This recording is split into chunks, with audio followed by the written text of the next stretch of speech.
नमस्कार, मैं हूं आपके साथ आस्था कौशिक। जैसा प्रधानमंत्री मोदी ने कहा था, बिल्कुल वैसा ही हुआ। बजट में गरीब और मिडिल क्लास पर हो गई है लक्ष्मी जी की कृपा।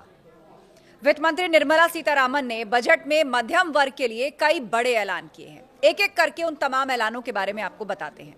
पहला, मोदी सरकार ने बजट में मिडिल क्लास को राहत देते हुए बड़ा ऐलान किया।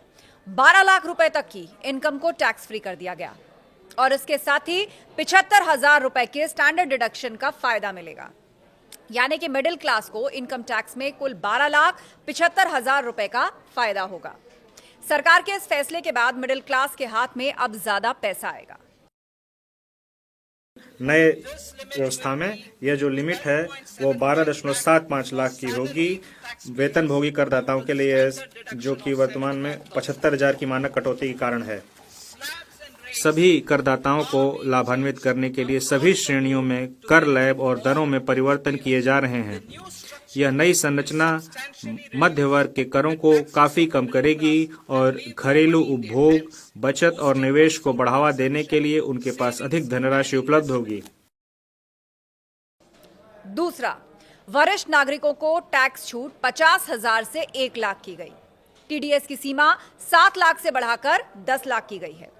वित्त मंत्री ने ऐलान किया कि पिछले 4 साल का आईटी रिटर्न एक साथ फाइल किया जा सकेगा। तीसरा ऐलान, बजट में किसानों के लिए कई बड़े ऐलान किए गए। आने वाले साल में मसूर, उड़द और तुअर जैसी दालों की पैदावार बढ़ाने पर ध्यान दिया जाएगा। कपास की पैदावार बढ़ाने के लिए 5 साल तक मिशन मोड पर काम किया जाएगा। किसान क्रेडिट कार्ड पर कर्ज की लिमिट 3 लाख से बढ़कर 5 लाख होगी। फसलों की उपज बढ़ाने के लिए पीएम धन धान्य योजना शुरू की जाएगी और इस योजना से 1.7 करोड़ किसानों को फायदा होगा।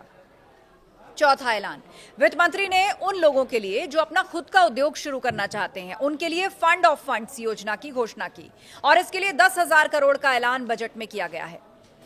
पांचवा, बजट में एमएसएमईज के लिए बड़े ऐलान किए गए। एमएसएमई के लिए लोन गारंटी कवर 5 करोड़ से बढ़ाकर 10 करोड़ किया गया। स्टार्टअप के लिए लोन अमाउंट 10 करोड़ से बढ़ाकर 20 करोड़ रुपए किया जाएगा और उसके साथ ही जो गारंटी फीस है उसमें भी कमी की जाएगी।